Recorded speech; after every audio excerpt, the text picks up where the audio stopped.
Good afternoon, everyone. I am Chamila Pizarros. My topic is all about the lesson 3, content of the MTB MLE. Lesson objectives. At the end of the lesson, students are expected to understand the frameworks of the MTB MLE. Second, gain deeper insight of the MTB MLE curriculum. Third, draft a proposal on refinements or improvements of the curriculum. And last, suggest ways integrating MTB MLE issues in the curriculum. And for all instructional materials needed, Mother Tongue Curriculum Guide. The Mother Tongue-based Multilingual Education MTB MLE is a government-funded program for education as a silent part of the implementation of the K-12 basic education program. It is significant and underscored by the passing of Republic Act 1052-3, otherwise known as the Enhanced Basic Education Act of 2002. MTB MLE is education, formal or non-formal, in which the learner's mother tongue and additional languages are used in the classroom. Learners begin their education in the language they understand best, their mother tongue, and develop a strong foundation in their mother language before adding additional languages. Research stressed that the fact that children with a solid foundation in their mother tongue develop stronger literacy abilities in the school language. What is curriculum framework means and its purpose? A curriculum framework is an organized plan or set standards of learning outcomes that define the content to be learned in terms of clear, definable standards of what the students should know and be able to do. A curriculum framework is a part of outcomes-based education, of standard-based education reform design. It's a supportive structure to help schools to plan and develop their own curriculum. It comprises a set of interlocking components, including essential learning experiences, generic skills, values, attitudes, and key learning areas. The purpose of the curriculum framework is encapsulated in the 4 capacities: to enable each child or young person to be a successful learner, a confident individual, a responsible citizen, and an effective contributor. A framework, when used in any context, applies a means of organizing and managing content in systematic ways. With this, we can define a curriculum framework as the responsible and regulating the content of the curriculum. It sets the parameters, directions, and standards for curriculum policy and practice. And now, I'm gonna show you a graphic organized about curriculum framework. This is the graphic organized of MTB MLE curriculum framework. So we have the political, sociological factors, cultural factors, and psychological, pedagogical factors, and the assessment and feedbacks, and the learning outcomes standards inside the graphic organizer. So lifelong learning, communicative competence, mother tongue, and other languages. The second language development is Filipino, English, and other languages. So Filipino, oral competence and confidence literacy language structure. English, oral competence and confidence literacy language structure. Other languages, oral competence and confidence literacy language structures. These three have as similarities development. Then the second one is the academic development of math, science, social science, and arts. So the cognitive development is mother tongue as a subject of grade 1 to grade 3. The development is listening, speaking, reading, writing, and viewing. Critical thinking, oral competence or confidence, knowledge of language structure, reading, and creative writing. and the other one is mother tongue as language of learning from kindergarten to grade 3. Comprehension of academic content, curriculum mastery, creative and critical thinking, and sign languages.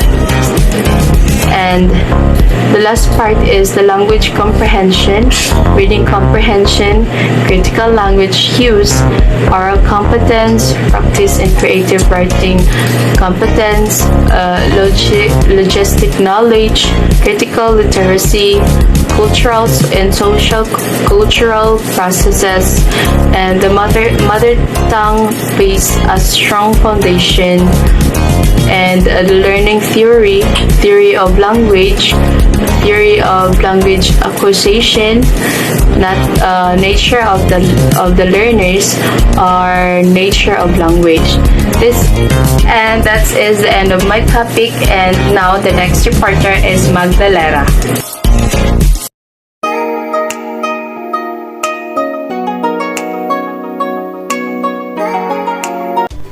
Good day, everyone. I am Erica May M. Magdalena, and I am going to discuss the Lesson 4, Constructivist Theory and Teaching MTB, MLE or Mother Tongue-Based Multilingual Education. Our learning objectives for this day are, at the end of the lesson, students are expected to first, grasp the essence of constructivist learning theory. Second, relate the constructivist learning theory with learning a language, and the last one is formulate methods for teaching MTB through the constructivist approach. What is MTB-MLE? It stands for Mother Tongue-Based Multilingual Education. It is also a bridge the gap between the culture at home and the one at school and in the mainstream society. They not only improve the learning, but they also broaden outlooks, increases tolerance, and foster a respect for cultural diversity. What is constructivism? Constructivism has been byword in education for generations, applied both to learning theory and epistemology, both on how people learn and the nature of knowledge. Constructivist learning theory is based on the idea that people actively construct or make their own knowledge, and that the reality is determined by your experiences as a learner. Basically, learners use their previous knowledge as a foundation and build on it with new things that they learn. According to constructivist Jean Piaget, 1896 to 1980, he argues that children are active learners who construct meaning from their environment. Piaget is the proponent of cognitive development theory that explains interconnectedness of knowledge acquisition and language acquisition through qualitative changes of their mental processes as they develop. His theories indicate that humans create knowledge through the interaction between their experiences and ideas. Piaget's cognitive theory explores how children develop. His theory splits development into 4 discrete stages, and his theory plays a pivotal role in his contributions to learning theories. Piaget proposed 4 major stages of cognitive development. The first one is sensory-motor intelligence. The second one is the pre-operational thinking. And the third one is concrete operational thinking. And the last one is formal operational thinking. And now let's proceed to our second constructivist, is Lev Vygotsky. Lev Vygotsky's work contains a central scope focused on the social aspect of acquiring knowledge. He suggests that the learner's best are through interacting with others. Through the process of working with others, learners create an environment of shared meanings with peers. By being immersed in the new environment, the learner is able to adapt subjective interpretations to become socially accepted, and culture plays a large role in cognitive development. And now, I will recall to you the views of each constructivist. The first one is Piaget. Piaget's view of learning and language acquisition is centered on the children's changes of logical thinking through the stages based on maturation and experience. And the second constructivist is Vygotsky. Vygotsky's view is centered on the role of culture and social interactions of the children with other children and adults in the environment. If we fully accept the constructivist point of view, we are reminded that knowledge is not just simply out there, divorced from the knower, but a complete process of learning by doing and reflecting. It is both a personal and social process. Learning does not take place if we do not open ourselves to the world around us. Once again, I am Erica May M. Magdalera, and that's all my report. Bye! Good afternoon, everyone. I am Mitzi Grace Dile-Riba, and my topic for today is all about the pedagogical competencies in teaching mother tongue. For our objectives, at the end of the lesson, students are expected to state their own definition of culture and list other related concepts, explain the various definitions of the culturally responsive education and its principles, and list some examples of the elements of culture from observing their local community's culture. So what is culturally responsive education? According to Gay 2010, culturally responsive education is to use the experiences and frames of reference based on the diverse culture of the students. This means that a culturally responsive education uses the experiences and frames of references as basis for their diverse cultured students. In this way, the subject and the curriculum should be arranged based on the culture dominated the community. Next is, according to Taylor and Sobel 2011, culturally responsive education is an approach to education where the teacher integrates elements of the student's lifestyle and daily experiences in the instruction and the curriculum. This means that culturally responsive education aims to highlight the student's lifestyle and experiences to be included in the approach of instruction and the curriculum. This could help in order for the students to relate and sustain the culture that dominated in their community. Another definition, according to Diller and Moore 2005, culturally responsive education is a type of pedagogy where teachers are competent in a cross-cultural and multicultural settings, which means that a culturally responsive education aims the teachers to become competent in relating with the different cultures or ethnic groups within a society.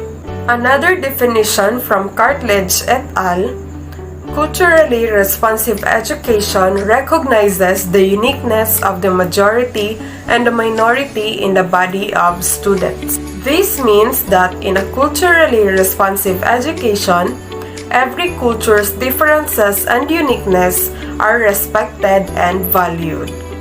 So what makes a culture culture? Culture is composed of many elements. Some of these are values, language, symbols, objects, groups, and norms. These elements may be classified into three: the sense-making, the artifacts, and groups. Let's begin with the sense-making. Sense-making is the multiple representations of the meaning of a given object, person, or event. Different people provide different meanings to a certain object.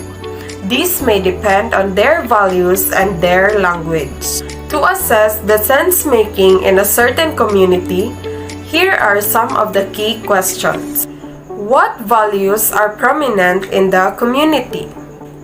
What specific words or phrases do they always use?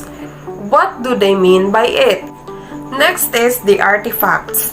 Artifacts is defined as anything belonging to a group of people that provides information about the said group's culture. It may include symbols, traditional objects found in archaeological sites, or more modern objects like cell phones, televisions, laptops, and etc. Here are some of the key questions. What objects does the community use or own? What are their significance? What symbols or emblems were used in the community? Last but not the least is the groups. Different cultures usually have subgroups inside which are called subcultures. These are the groups that have their own norms and values that sometimes retain a few of the parent culture's general principles. Here are some key questions. What significant groups can be found in a community? What are the organizations? What are the expected patterns of behavior or belief in these groups? That would be all for my report. Thank you. Good afternoon, everyone. Today I'm going to tackle the language knowledge. The mother tongue or any language may be studied and understood through different aspects. There are 23 knowledge of the language. First, we have phonology. Phonology is the study of the systematic organization of sounds within a given language. Sometimes, this systematic organization called grammar. It is a logic-based pronunciation through which the sounds of certain language can be organized. Phonology is something just really important to learn kapag gusto mong matuto ng good pronunciation in your target language. This is almost never taught in language classes, but I think it has a huge potential to help you to improve your accent in the language that you're learning. For example, do you want to? Do you want to? Do you wanna? Do you wanna? Do you wanna? This simply happens when you try to force your voice to go fast. Next, we have phonemes. It is the distinctive units of sounds within a language that we combine in different ways to make words. Kadalasan sa atin, we accidentally adding a or squa sounds to the end of the consonant. If the students hear it or gayahin nila, maaring mag-reflect ito sa kanilang pagbasa at writing test. To prevent this, it is important to produce only phoneme itself without any additional sounds. An example of this is the sound p, p. Minsan, ang teacher trying to isolate the phonemes p, p. Instead, focus on producing just a phoneme itself. Example of phonemes. In words file and vile, the word F and V are two different phonemes. Next is the allophones.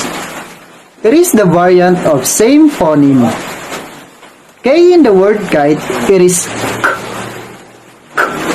In the word sky, it is k. K.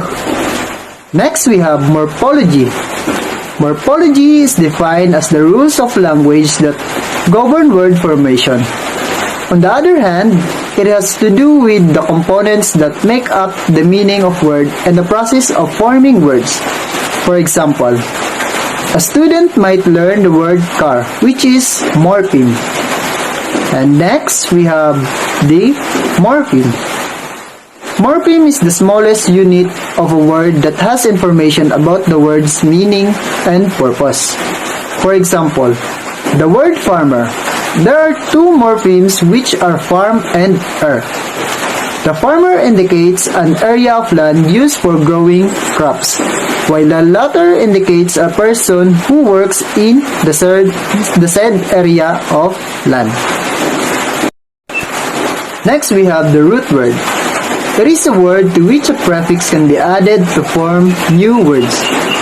There are usually nouns, verbs, adjectives, or adverbs. Look at the prefix re and an. We have here an example. Re means again. The root word here is write. The new words become rewrite. So next we have an, meaning not or opposite of. The root word here is happy. Pag pinagsama mo sila, the new word becomes unhappy. Now let's move on to affixes. Affixes are the letters or syllables added before or after a word. By adding affixes, the meaning of the word changes. For example, we read. Next we have compound words. Compound words are formed by joining together two different words. It is usually distinct from the meanings of the words that make it up. Here are some examples of compound words. Bullfrog, snowball, mailbox, grandmother, and many more. And next we have syntax. It is the study of the rules that govern the structure of sentences. It is defined the rules that need to be followed when forming a sentence from words, clauses, punctuation, and phrases. And next we have constituents. The subunits in a sentence that provide a complete thought, every sentence, every phrase, and every clause. That is to say, every sentence is made up of parts of other things that work together to make the sentence meaningful. For example, in the sentence, my dog Aristotle beat the postal carrier on the ankle. The constituent parts are the subjects, made up of noun phrase, my dog Aristotle, and the predicate, a verb phrase, beat the postal carrier on the ankle. Last, we have syntactic categories. It can substitute for one another without loss of grammaticality. For example, the cat chases the mouse. The dog chases the mouse. The policeman chases the mouse. The mother mouse chases the mouse. That's the end of my report. Thank you for listening. So once again, good day everyone. I am Malvern Wayne Lumbos, B.Ed student in Ramon Magsaysay. So today, I will continue the discussion of Mr. Lakim about language knowledge. So now, I will going to tackle to you the syntactic category. What is syntactic category? It is a family expression that can be substituted for one another without losing proper grammar. Words or phrases in a language which shares a significant number of common characters. For example, there are 4 syntactic categories in this sentence. The bird is flying above the field. So, the syntactic categories there are the field, above, is flying, and the bird. So, there are at least 3 criteria that are used in defining syntactic categories. First is the type of the meaning it expresses. Second, the type of affixes it takes. And lastly, number 3, the structure in which it occurs. The next one is semantics. Semantics is defined as the study of linguistic meanings. People can absolutely interpret words differently and draw different meanings from them. Semantics involve the deconstruction words, signals, and sentence structure. It influences our reading comprehensions as well as our comprehensions of other people words in everyday conversation. Semantics play a large part in our daily communication, understanding, and language learning without us even realizing it. For example, in everyday use, a child might make use of semantics to understand a mom's directive. Do your chores as do your chores whenever you feel like it. However, the mother was probably saying do your chores like right now. So that was the example of semantics. Now, for anomaly. So according to Franklin and Rodman and Hyams 2018, a situation when specific words or phrases cannot be combined to make a sense. Now, for example, the phrase colorless green does not make sense since green is a color and colorless means without color. So now, let us discuss metaphor. So, as we all know that metaphor is a figure of speech where one object or idea is used to refer to another object or idea for rhetorical purposes. For an example, a very popular metaphor that we all know is time is money. So, the statement compares time and money, and it does not literally mean that the amount of time you have equals to the money that you have now. Instead, it means that time is valuable resource and it should be used effectively to earn money. So next one is idioms. So according to Tom 1992, expressions established by societal norms to have meaning aside from what it literally indicates. So, for example, if you have to say someone has cold feet, it doesn't mean their toes are actually cold. Rather, it means they're nervous about something. So, let us now proceed to pragmatics. Pragmatics is defined as the study of unseen or hidden meanings in different languages apart from its content. The meanings provided by the context and pre-existing knowledge of the perceiver about the utterance. So, the term pragmatics is used in contrast to semantics.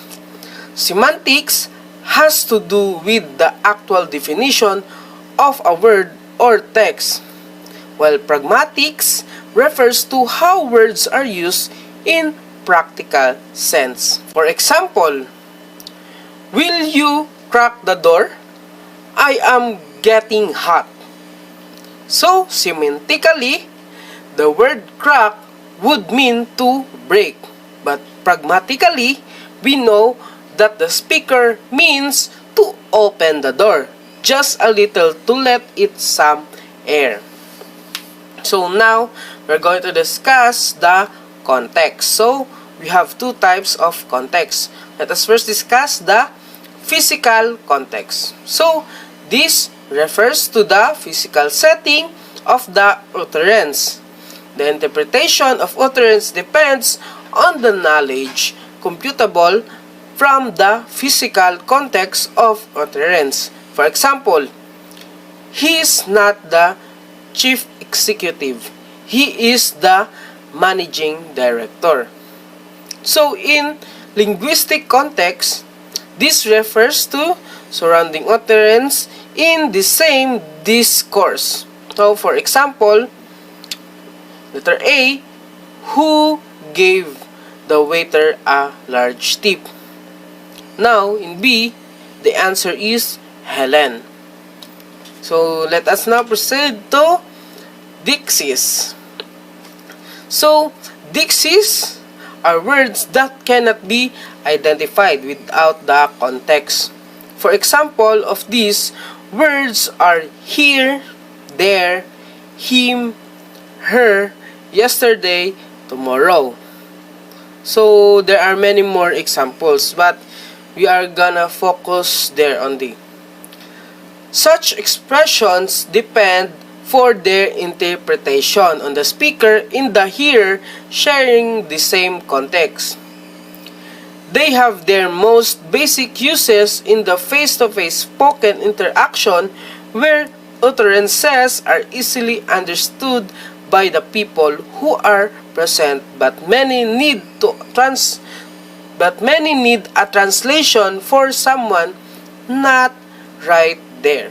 For example, I'll put this here. So, in English, the near speaker terms are this, here, or now. And for the away from the speaker, terms will be that, there, and then. So, for elaboration, this follow my discussion further. So, now we are going to tackle the references. So, references are the act of which the speaker specifies an orientation or a position for the Dixis. So, here the Dixis will occur. Just like what I exampled earlier, I'll put this here. So, in references, it specify where the object is. So, next is the inference. So, in inference, the persevere use of additional information not provided in the utterance in order to understand the message. Now, from our previous example, I'll put this here.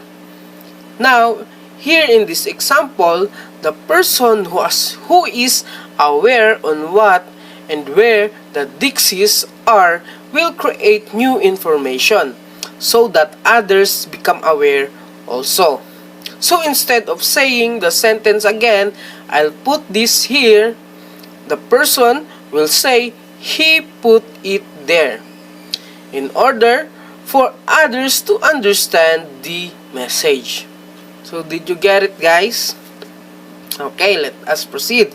So, anaphora. So, our last discussion will be anaphora.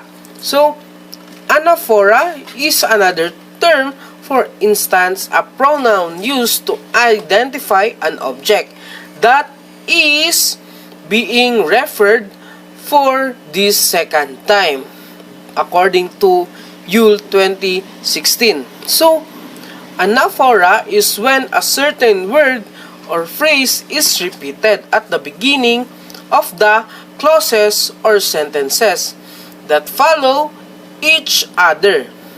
So, this repetition emphasizes the phrases which, while adding rhythm to the passage, making it more memorable and enjoyable to read. So, here is the example.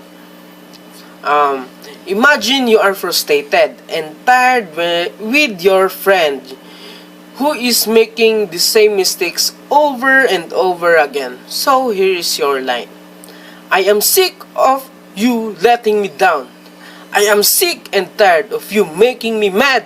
And I am sick and tired of doing such silly things.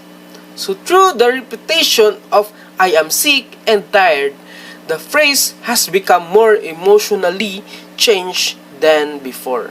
So, that will be all my discussion about language knowledge. Thank you. Goodbye.